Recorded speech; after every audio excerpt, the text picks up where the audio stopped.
Assalamualaikum warahmatullahi ta'ala wabarakatuh.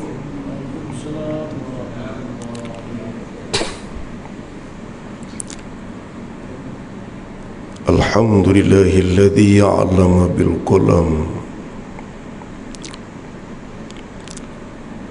'allamal insan ma lam ya'lam. Asyhadu an la ilaha illallah wa asyhadu anna Muhammadan 'abduhu wa rasuluhu. Allahumma salli ala sayyidina Muhammad wa ala alihi wa sahbihi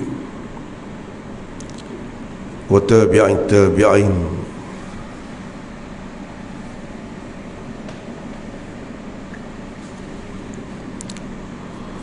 wa tabi'ihim bi ihsanin ila yaumiddin.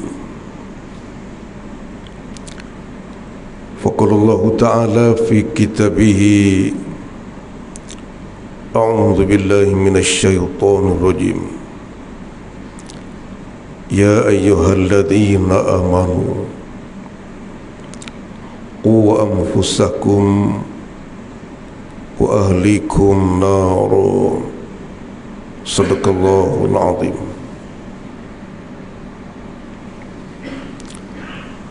Yang dikasihi Al-Fadil Tuan Imam yang memimpin sembahyang kita, yang dikasihi dan dihormati seluruh ahli jawatan kuasa tadbir kepada surau masjid kita ini, yang dikasihi dan dihormati seluruh pegawai-pegawai masjid, yang dikasihi dan dihormati seluruh muslimin dan muslimat yang dianugerahkan kekuatan oleh Allah Subhanahu wa Ta'ala untuk sama-sama memanfaatkan kesempatan masa yang diizinkan oleh Allah kepada kita bersama. Saudara-saudara,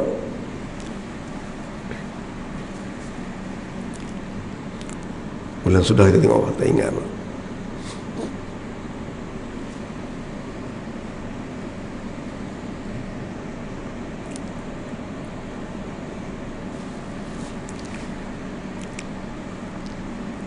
Ingat.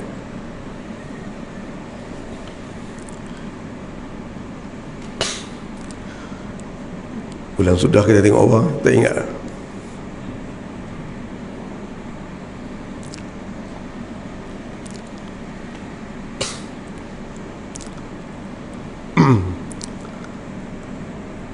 Siapa yang ingat bulan sudah kita tengok apa?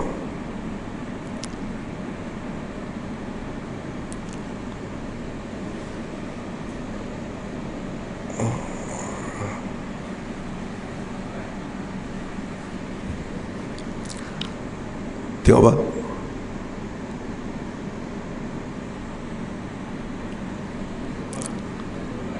Kurban ya? Ya, kurban.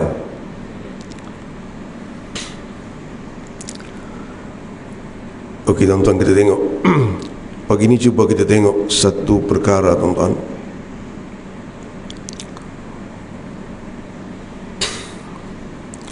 Maksud kepada orang musafir. Siapakah yang dimaksudkan dengan orang musafir?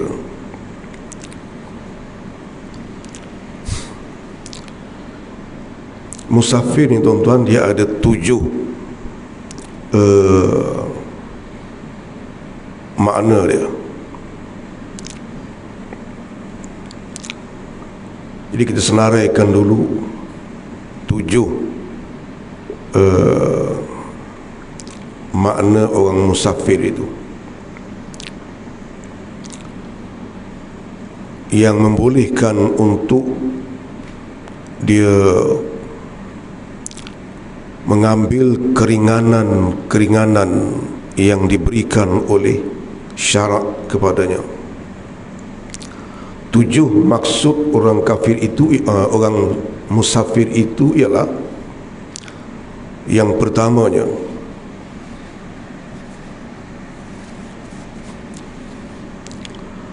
orang yang sedang dalam perjalanan. Kita senaraikan dulu.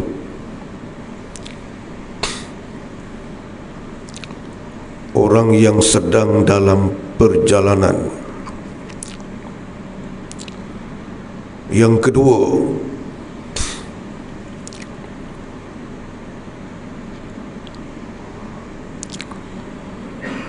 orang yang berhenti di dalam perjalanan di dalam tempoh 3 hari.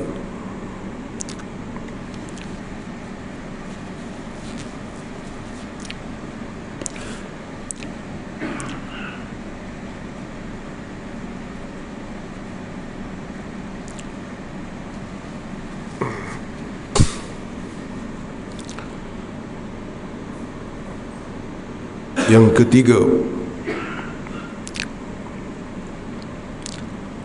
orang yang berhenti di dalam perjalanan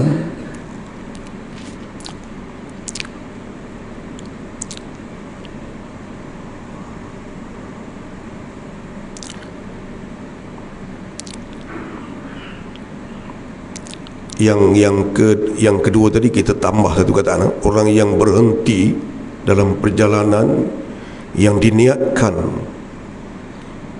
3 hari. Dia berhenti tu niat 3 hari. Yang ketiga, orang yang berhenti di dalam perjalanan yang tidak diniatkan jumlah harinya sebelum melepasi 3 hari.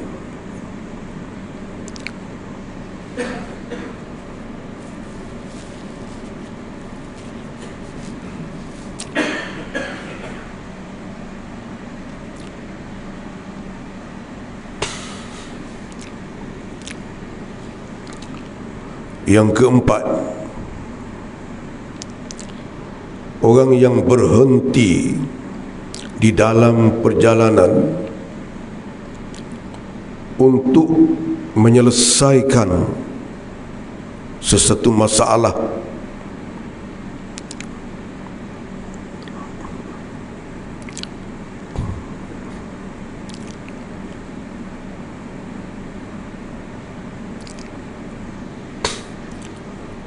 yang dijangkakan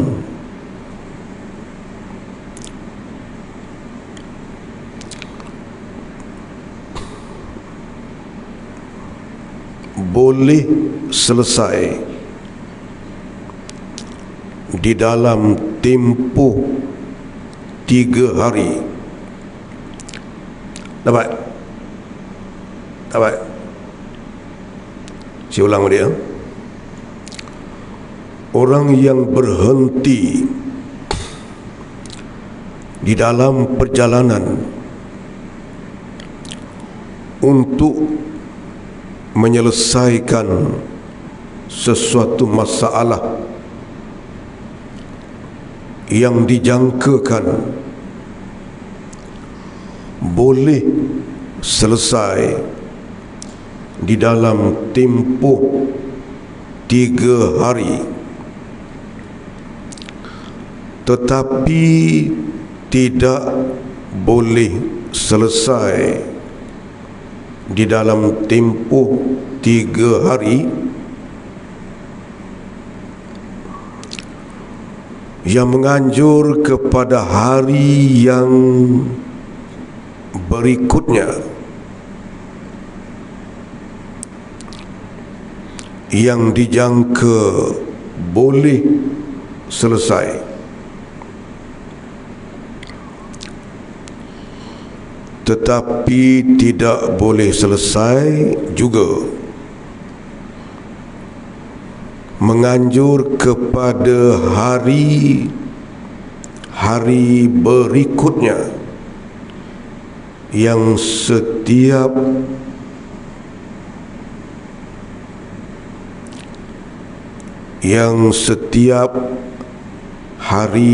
hari berikutnya itu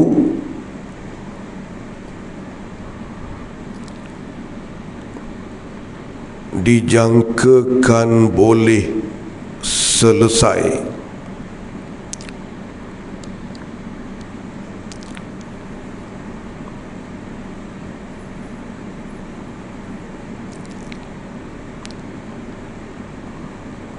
Tetapi tidak selesai.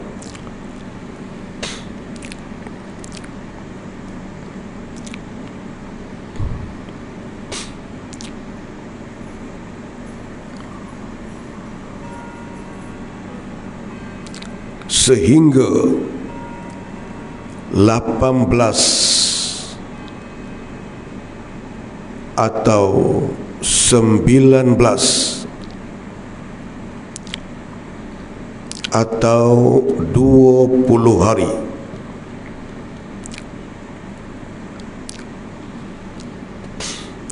Yang kelima,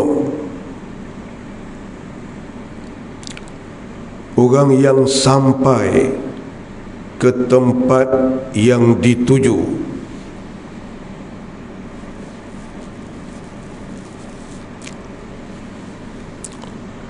yang telah diniatkan untuk tinggal 3 hari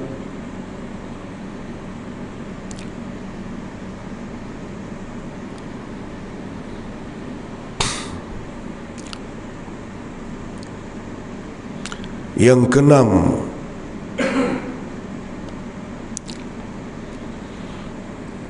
orang yang telah sampai ke tempat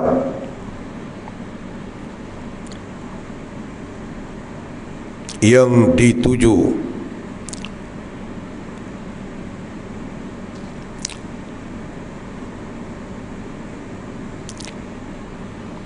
yang tidak diniatkan jumlah hari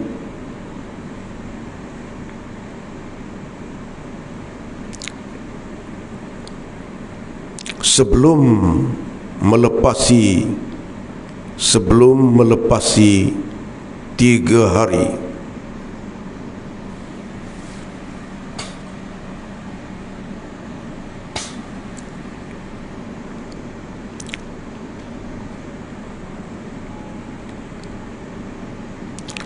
Yang ketujuh,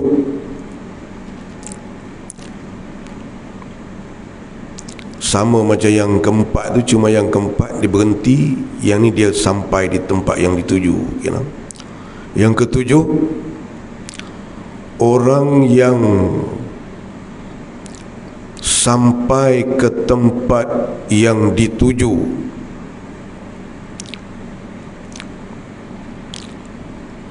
untuk menyelesaikan sesuatu masalah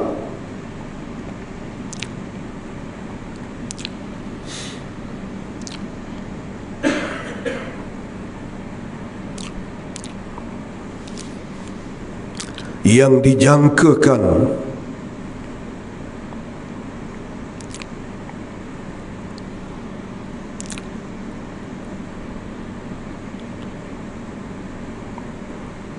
boleh selesai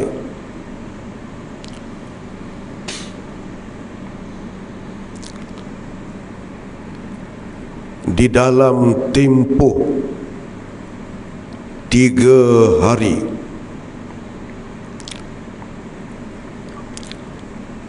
tetapi tidak boleh selesai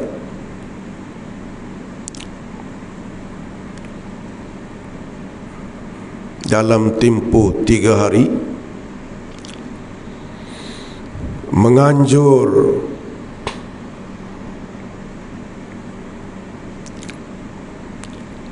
kepada hari berikutnya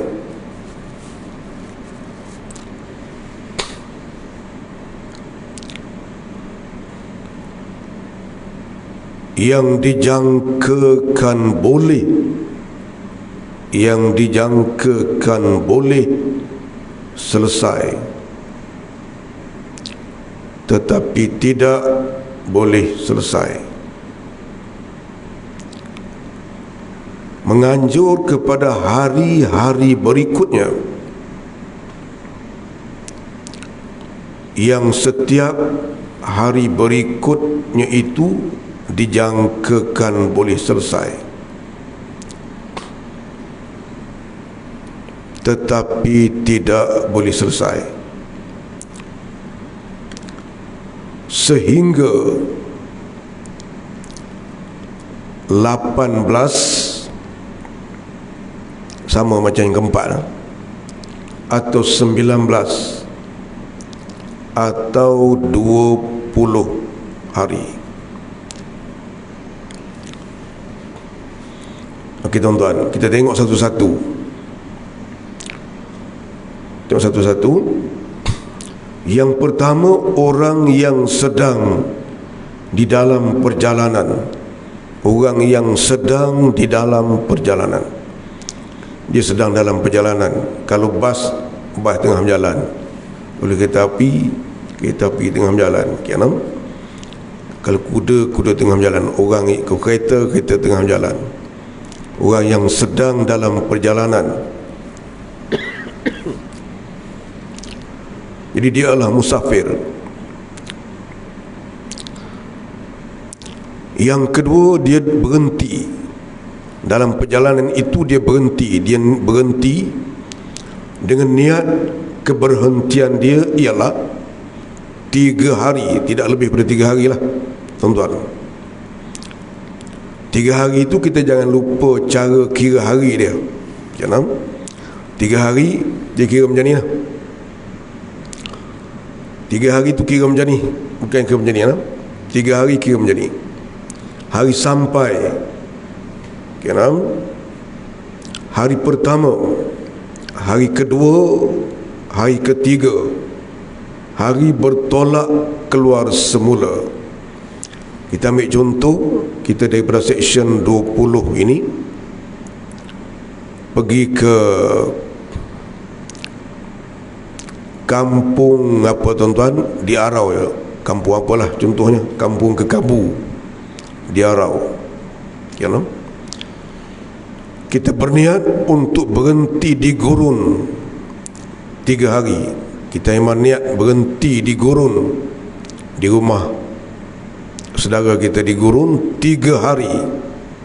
Jadi hari sampai, hari pertama, hari kedua, hari ketiga, hari bertolak semula. Maka 5 hari itu dia masih dikategorikan sebagai orang musafir. Dia boleh menikmati keringanan yang diberikan oleh syarak untuk orang musafir. Dia berhenti itu. Yang ketiga, orang yang berhenti di dalam perjalanan yang tidak diniatkan jumlah harinya. Kita ambil contoh yang sama. Kita daripada seksyen 20 ni tuan-tuan, nak pergi ke kampung Kekabu di Arau, singgah di gurun, contoh yang sama. Tanya Pak Mat, berapa hari nak singgah di gurun? Tak tahu lagi, tengok macam mana. Singgah tidak ditentukan jumlah harinya. Hari dia sampai, dia masih merupakan musafir. Hari pertama musafir, hari kedua musafir, hari ketiga musafir, hari keempat dia tidak jadi musafir lah. Ya, dia boleh menikmati kemudahan musafir sehingga hari ketiga. Itu kalau tak niat tuan-tuan, dia 4 hari ya. Kalau niat 3 hari, 5. Ya, yang keempat, orang yang singgah di dalam perjalanan, orang yang berhenti di dalam perjalanan untuk menyelesaikan sesuatu masalah. Kita ambil contoh yang sama, kita daripada section 20 ni tuan-tuan, nak pergi ke kampung Kekabu Arau, singgah di gurun untuk selesaikan masalah. Contoh dia, kita kata masalah kenderaan yang rosak, yang dijangkakan masalah itu boleh selesai di dalam tempoh 3 hari. Kita berhenti tu, jangka boleh selesai 3 hari untuk nak selesaikan masalah tu, tetapi tidak boleh selesai dalam tempoh 3 hari.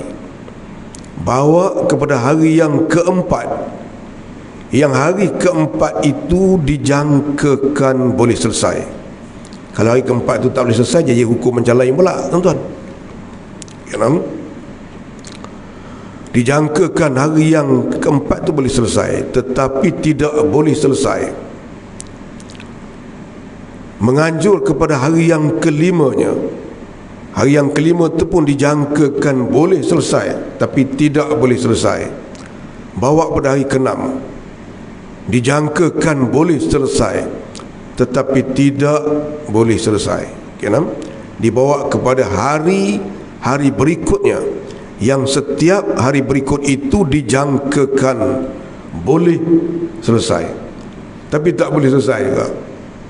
Sampailah 18 hari satu pandangan, 19 hari satu pandangan yang lain, 20 hari satu pandangan yang lain. Kalau berlaku fenomena itu sama ada 18 hari atau 19 atau 20, menurut pandangan mana yang kita pegang, masih diistilahkan musafir. Boleh menikmati kemudahan musafir yang diizinkan oleh syarak, tuan-tuan. Yang kelima, orang yang telah sampai ke tempat yang dituju. Kita ambil contoh yang sama juga tuan-tuan. Kita daripada section 20 ni pergi ke kampung Kekabu di Arau. Sampai di Arau dah tu, ya, yang diniatkan untuk duduk 3 hari.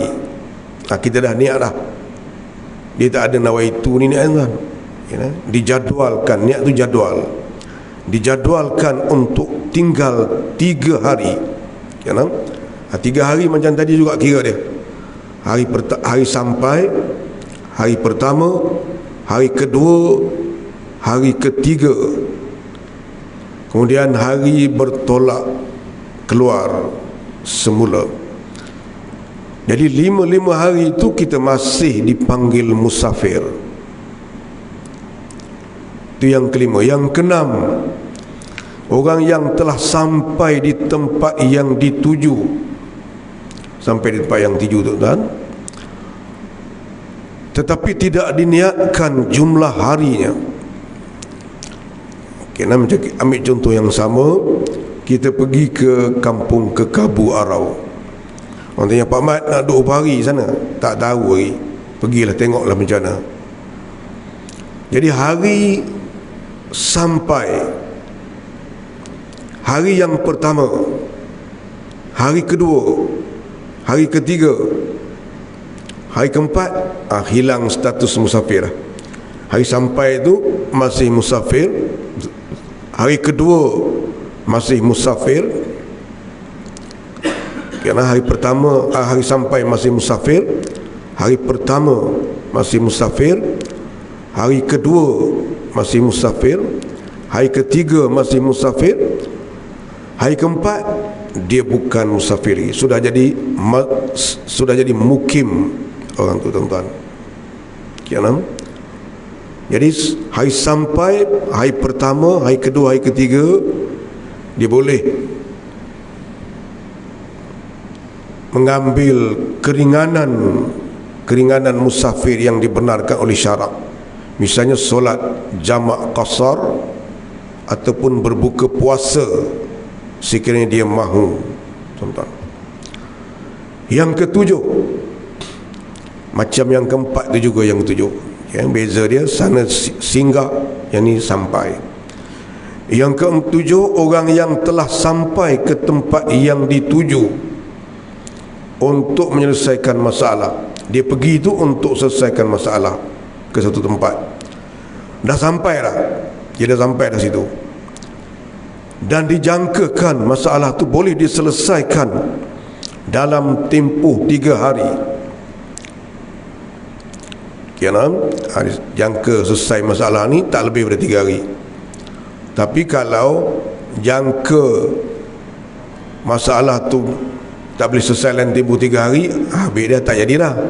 Kerana dijangkakan masalah tu boleh selesai dalam tempoh 3 hari, tetapi tidak boleh selesai dalam tempoh 3 hari, bawa kepada hari yang berikutnya, hari keempat, yang dijangkakan boleh selesai, tetapi tidak boleh selesai pada hari yang keempat itu, bawa pada hari kelima, yang hari kelima itu dijangkakan boleh selesai.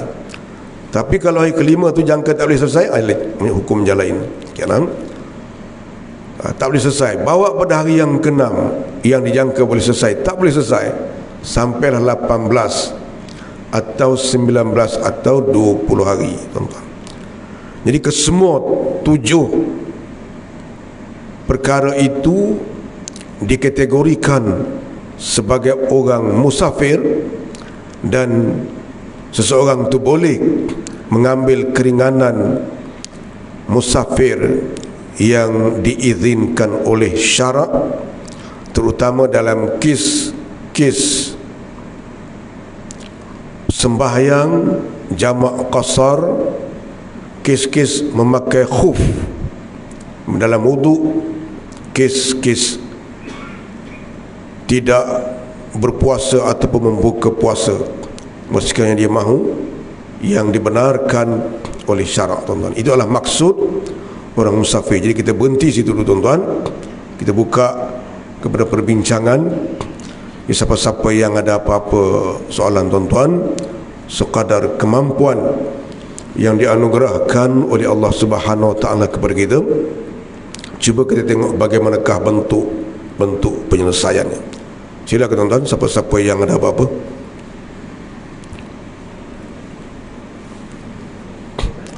Ya, Prof. Ya.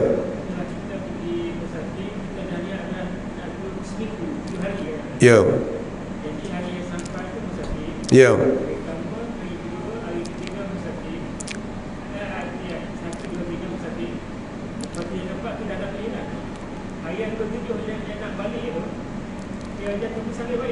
Okey, cantik soalannya. Kenapa?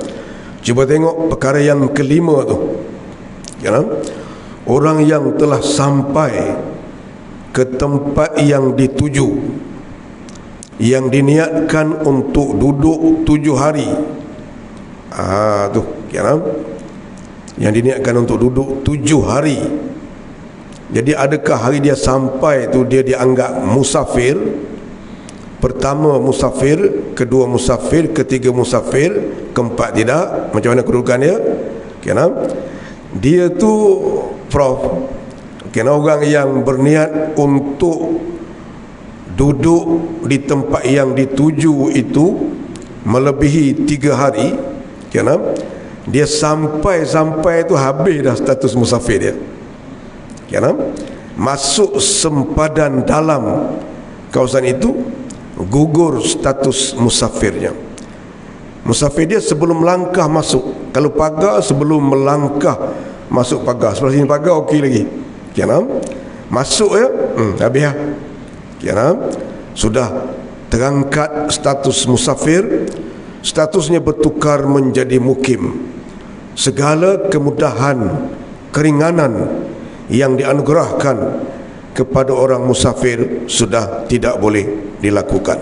Jadi dia sampai-sampai tak boleh jamak, tak boleh qasar dah. Hari sampai, hari pertama tak boleh jamak, tak boleh qasar.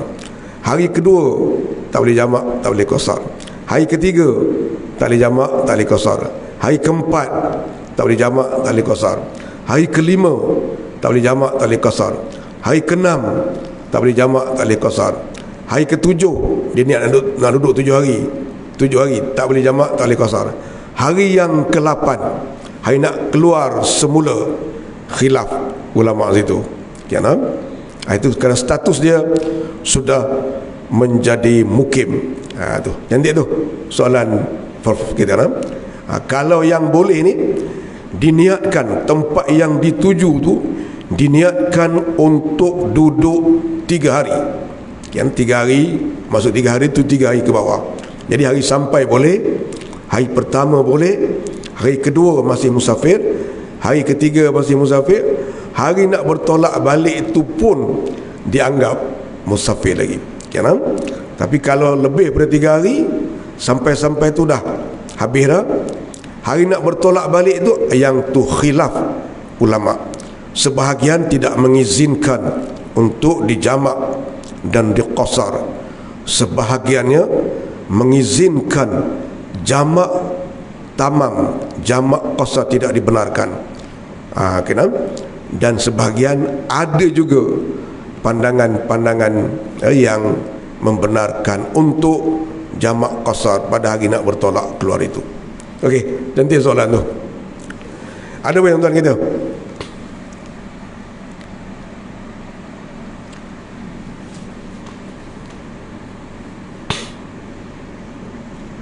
Ya.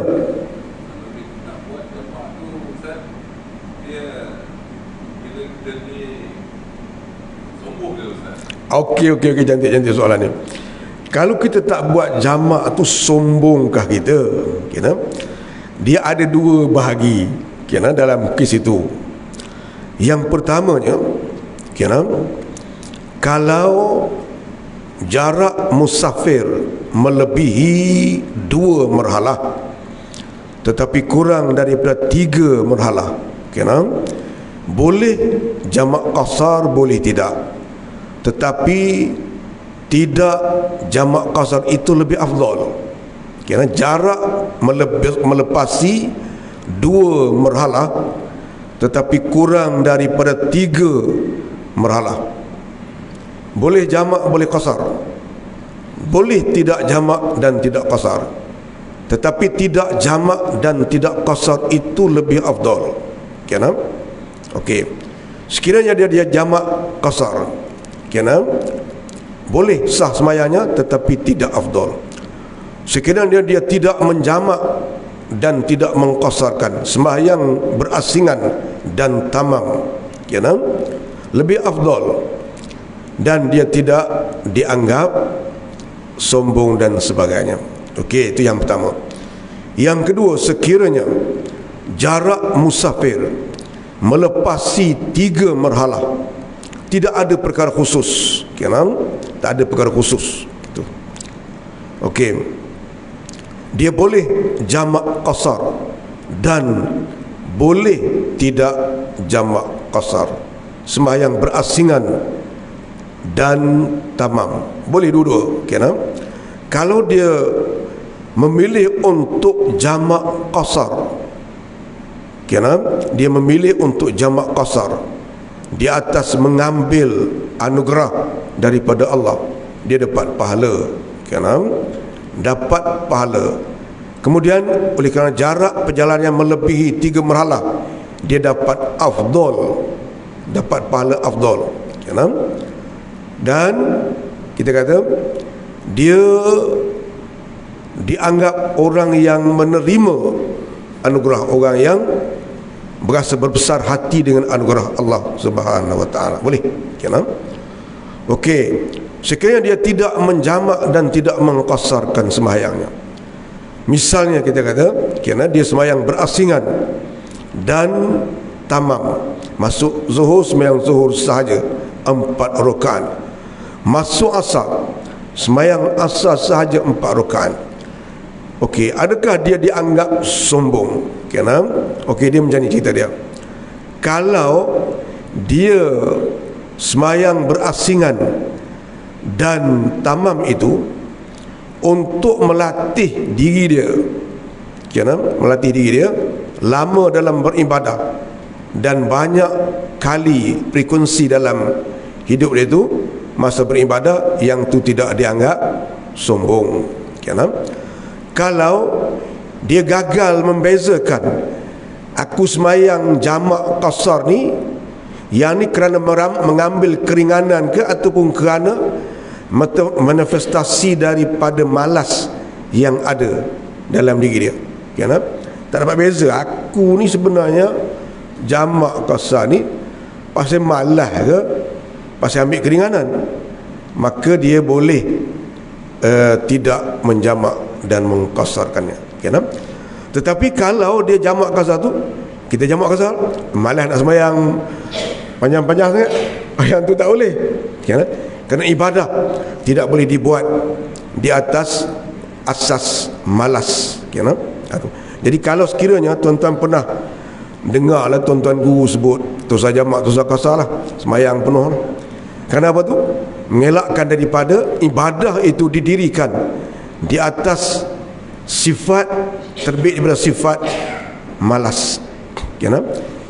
Ni macam mana ni, Datuk Bakar, contoh dia. Kalau setiap waktu tu dia jumpa kasar je lah. Ya. Dia masuk zuhur dia buat dua, Ya. dia buat dua tu je lah. Semayang dia sah tapi menyalahi sunnah. Sebab Nabi bila Nabi jamak, Nabi qasar. Kalau Nabi qasar, Nabi jamak. Tu. Kalau Nabi qasar biasanya jamak, tapi kalau Nabi jamak belum tentu Nabi qasar. Jadi kalau kita buat zuhur, buat dua. Tidak kita jamakkan. Asar nanti buat dua, tidak kita jamakkan. Sah ada semayang tu sah, tapi menyalahi pelaksanaan di dalam sunnah. Tapi asas kepada mengambil keringanan jamak qasar itu bukan keluar daripada perasaan malas. Tu. Misalnya kita kata, malas semayang panjang ni, tak apalah, malas semayang pendek sudah, tak boleh. Sebab ibadah tidak boleh dibuat di atas malas. Itu cantik tu. Sombong macam mana? Tak mau terima keringanan yang diberikan oleh Allah itu, walaupun bukan terbit daripada perasaan malas. Tak mau, biar apa pun tak mau buat. Yang tu bimbang, sombong terhadap anugerah daripada Allah Subhanahu wa taala. Cantik soalan tu. Ya.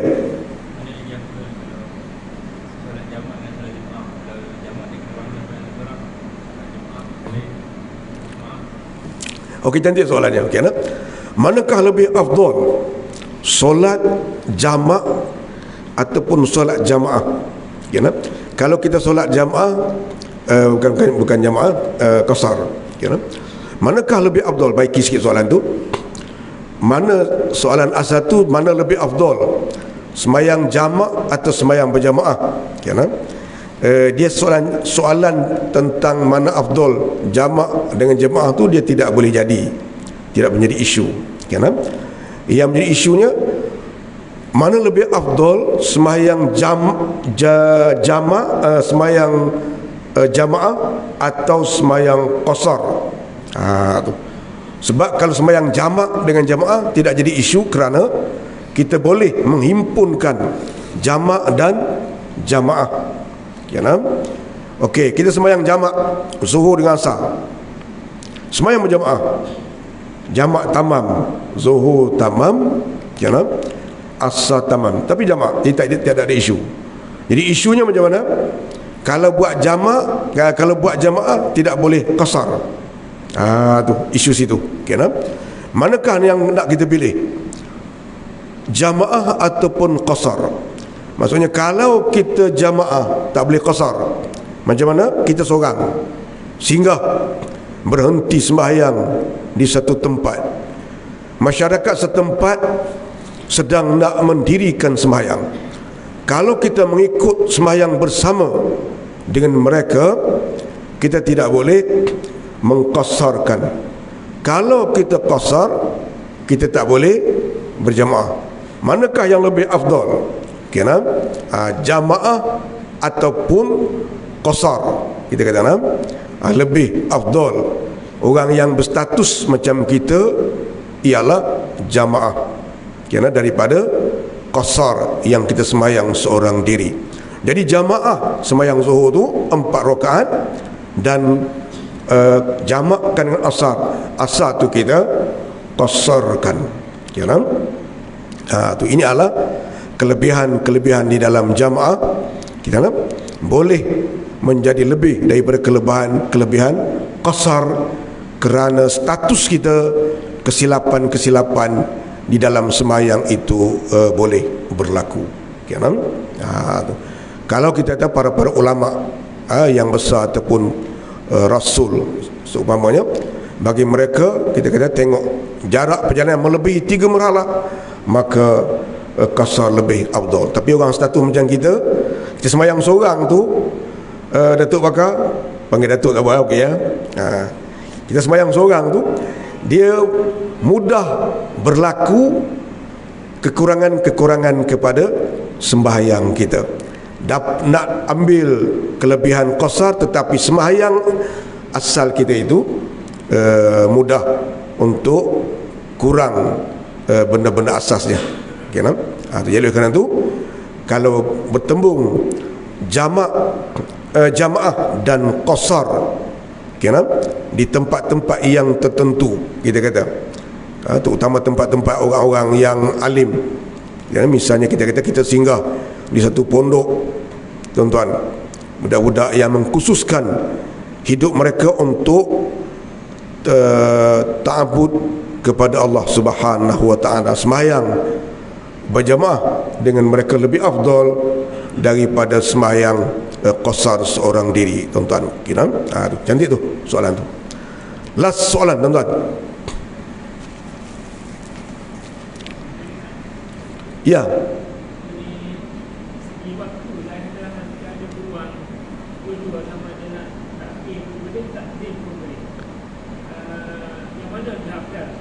Okey, cantik soalan. Kenapa?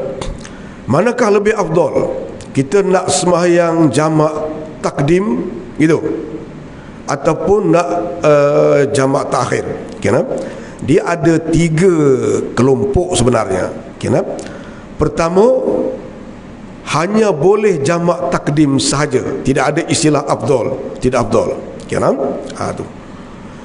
Sebagai contoh, jamak takdim dalam kes hujan, dia tidak boleh jamak takhir. Yang kedua, jamak takdim pasangan Jumaat dan Asar, tidak boleh takhir. Tidak boleh yang jamak kerana hujan, tidak boleh takhir, hanya boleh takdim saja. Kerana jamak pasangan Jumaat dan Asar tidak boleh takhir, takdim sahaja, tidak ada istilah afdal ataupun tidak di situ. Okey. Yang kedua, kita kata, manakah lebih afdal? Jamak takdim ataupun jamak takhir? Dari sudut afdal, lebih afdal jamak takdim daripada jamak takhir dalam kes biasa. Dalam kes biasa. Okey, kita kata, mengapa tuan-tuan, sahabat-sahabat yang dikasihi? Kerana jamak takdim kita tidak berhutang dengan tuntutan, tetapi jamak takhir boleh membawa kepada kita berhutang dengan tuntutan. Misalnya kita sembahyang jamak takdim zuhur dan asar, lepas sembahyang asar dalam waktu zuhur tu kita meninggal dunia, kita mati.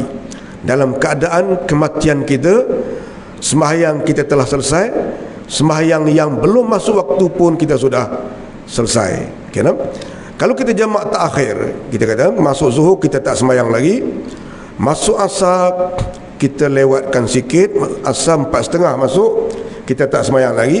Okay, kita sembahyang pukul 5.30, pukul 5 kita mati. Okay, tak berdosa tu, sebab masih di dalam waktu. Tetapi kita terhutang, seolah-olah terhutang waktu zuhur yang telah lepas. Okey, itu. Yang kedua, kita kata bagaimanakah jamak takdim lebih afdal daripada jamak takhir? Apabila berlaku keadaan yang mendesak. Okey, macam mana keadaan yang mendesak? Macam ni, kita niat untuk jamak takhir, masuk zuhur kita tak sembahyang. Okey, kita niat untuk nak sembahyang jamak takhir. Jadi habis zuhur masuk asar. Masuk asar kita pun cari masjid untuk nak sembahyang. Okey, okey tuan-tuan. Kemudian apabila jumpa masjid, kita pun turun daripada kereta nak sembahyang, rumah terbakar di sebelah masjid tu tuan-tuan. Okey, jadi antara rumah terbakar dan menyelesaikan sembahyang kita, Al-Imam Ghazali telah berbincang, berbahas panjang di dalam kitab dia, dalam bab aula dan aslah, melakukan perkara yang perlu dan perkara yang utama. Perlu memadam api, utama sembahyang, tapi perlu tu padam api, tuan-tuan. Kalau kita pergi padam api, kita kata kemungkinan habis waktu asar, zuhur tertangguh, asar pun habis sampai masuk waktu maghrib. Tapi kita kena padam. Kalau tak padam api, kita pergi sembahyang, rumah tu terbakar, ada budak pula duk lambai pula daripada tingkap tu, mati gitu ya. Jadi kita akan hadapi suasana yang semacam itu. Itu kita berhenti di masjid pukul 6 nak sembahyang asar, rumah terbakar, kena pergi padam rumah. Habis padam rumah, waktu asar sudah habis. Jadi menyebabkan kepada berlakunya zuhur dibawa masuk waktu maghrib, asar pun dibawa masuk ke waktu maghrib. Tidak berdosa, tetapi seolah-olah kita terlekat ataupun terhutang di situ. Jadi oleh kerana itu, dari sudut tersebut jamak takdim lebih baik. Okey. Tetapi bukan dari sudut soal tidak dapat tidak. Kalau dapat tidak, dia tidak ada istilah afdal. Okey, yang pertama jamak takdim sahaja, yang kedua jamak takdim lebih afdal, dan yang ketiga tak dapat tidak jamak takhir, kita kata. Okey, tu misalnya macam ni, tak dapat tidak jamak takhir. Yang ketiga, okey, kita seorang doktor bedah ataupun pakar bius, ataupun kita bukan doktor, kita ialah nurse yang membantu pembedahan yang sedang berjalan, ataupun kita bukan nurse, kita attendant yang dibermaksud untuk membantu proses operation pembedahan di dalam bilik pembedahan, tuan-tuan. Operation ataupun pembedahan dijadualkan berlaku pukul 2:30 petang dan dijangkakan boleh selesai, boleh selesai pukul 8 malam, atau 8 lebih sikit malam, kita kata. Okey, zuhur masuk pukul 1:30, habis pukul 4:30. Asar habis bermula pukul 4:30, habis pukul 7:30. 7:30 masuk maghrib, habis maghrib pukul 8:30. Okey, jadi pembedahan bermula pukul 2:30. Jadi kita dalam kes tu kena jamak takdim untuk zuhur dan asar, sebab masuk waktu asar kita masih di dalam bilik pembedahan. Pembedahan sedang masih berjalan, tidak selesai lagi. Jadi kita jamak takdim zuhur asar.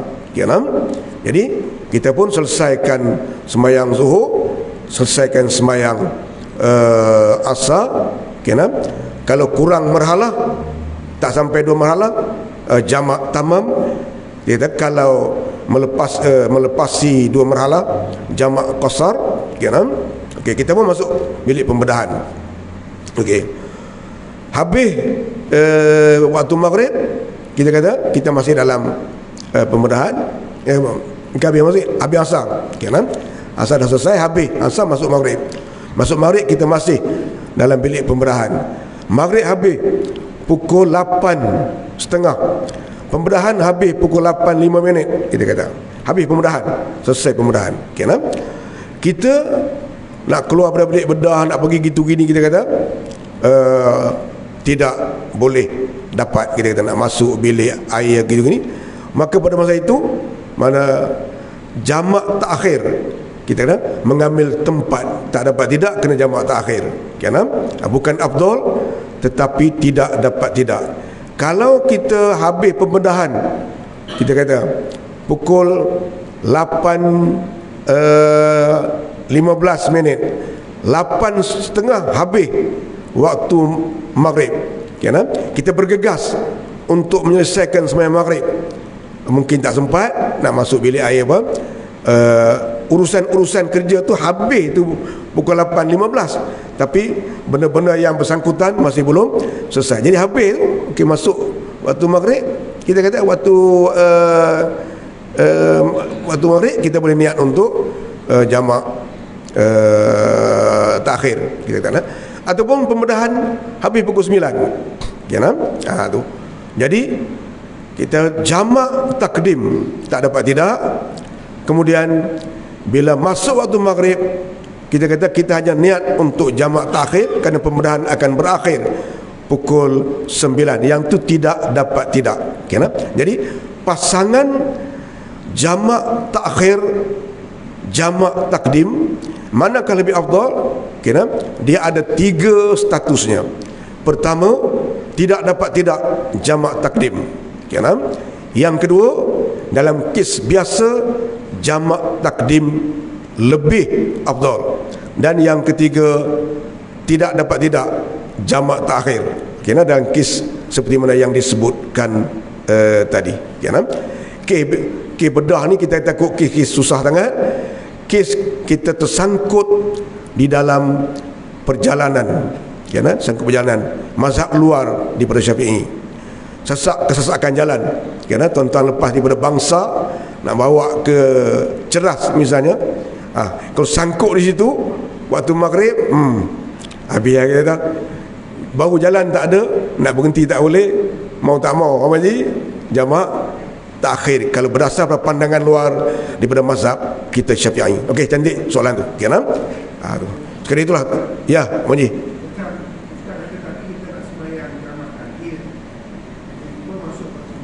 Ya.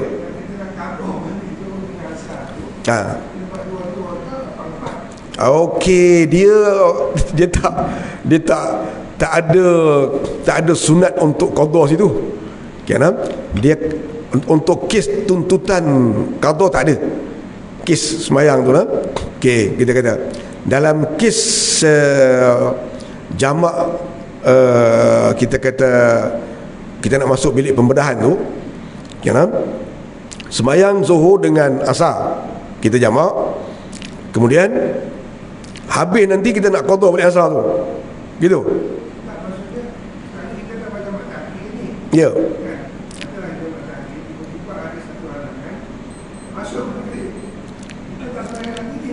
Okey. Ya.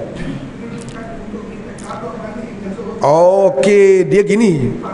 Okey. Nah. Okey. Dia gini cerita dia. Okey, saya ulang balik. Okey, nah. Soalan Abang Haji ni macam ni. Mula-mula kita niat jamak takhir, zuhur dengan asar. Okey, jadi waktu zuhur kita tak sembahyang lah. Masuk waktu asar pukul 4.30, kita tak sembahyang lagi. Sebab waktu asar habis pukul 7.30 tu. Kita nak sembahyang pukul 5.30. Berhenti rumah terbakar. Gitu. Kan? Apa-apalah kita kata, contoh yang mudah untuk kita fikir, rumah terbakar. Kan? Kita berhenti di masjid nak sembahyang jamak takhir, zuhur dengan asar, rumah di sebelah masjid tu terbakar. Jadi dalam penyelesaian pertembungan itu, bakar, rumah terbakar, padam api itu perkara perlu, sembahyang tu perkara utama. Bila bertembung perkara perlu dan perkara utama, dia kena dahulukan perkara perlu. Kira selamatkan nyawa perlu, sembahyang utama. Bertembung antara selamatkan nyawa dan sembahyang. Nak pilih utama ke nak pilih perlu? Pilih perlu. Tu tak apa, bunuh tak apa, tengah sembahyang tak boleh. Kira tu. Okey. Jadi kita pergi padam api sampai waktu maghrib. Jadi zuhur dengan asar tu bukan dalam waktu asar dah, masuk waktu maghrib lah. Jadi nak semayang zuhur tu dengan asar tu nak qasar ke nak semayang tamam? Isu jamak tak ada isu lah, sebab dah habis waktu. Kena tu. Jadi nak qasar ke atau mak tamam, tengok kepada sebabnya. Kalau berlaku dalam musafir, kita boleh qasar. Kena semayang 2 rakaat zuhur, 2 rakaat asar. Nak semayang mana dulu? Mana dulu pun tak apa, sebab dia sudah keluar daripada ikatan jamak. Kena qasar boleh tak? Boleh. Kita kata tu. Kemudian semayang maghrib dengan semayang isyak. Kalau kita dalam musafir, semayang 2 rakaat zuhur, 2 rakaat asar, 3 rakaat maghrib, 2 rakaat isyak. Kena tu. Niat qada pun jadi qada, niat tak qada pun jadi qada. Kena sembahyang di luar waktu, kita niat qada pun jadi qada, niat tak qada pun jadi qada. Boleh solat dua-dua kalau kita musafir. Tu mungkin. Okey, cantik soalan tu. Sekali itulah tuan-tuan pertemuan kita pada pagi ini. Semoga Allah mengira pertemuan kita adalah pertemuan fisabilillah yang memberatkan timbangan kita semasa kita dibangkitkan di lembah mahsyar, tuan-tuan. Kini yang kedua, siapa-siapa dengan tuan-tuan yang berhajat untuk memanjangkan rezeki yang Allah anugerahkan kepada dia untuk pusat pengajian kita, maka macam mana biasalah tuan-tuan, sahabat-sahabat kita dah letak tabung di belakang tu, tuan-tuan letaklah apa benda pun, insya-Allah kita akan menggunakannya untuk kaitan langsung dengan pusat pengajian kita. A'udzubillahi minasyaitonirrajim. Bismillahirrahmanirrahim. Alhamdulillahirabbil alamin, hamdan yuwafi ni'amahu wa yukafi mazidah. Ya Rabbana lakal hamdu kama yanbaghi li jalali liwajhika wa 'azimi sultanik. Allahumma iftah 'alaina futuhal 'arifin warzuqna fahman nabiyyin wa faqqihna fid din wa 'allimna ta'wil. Rabbana atina fid dunya hasanah wa fil akhirati hasanah wa qina adzaban nar. Wa sallallahu ala sayyidina Muhammad walhamdulillahi rabbil alamin. Taqabbalallahu minkum. Takbir. Allahu akbar.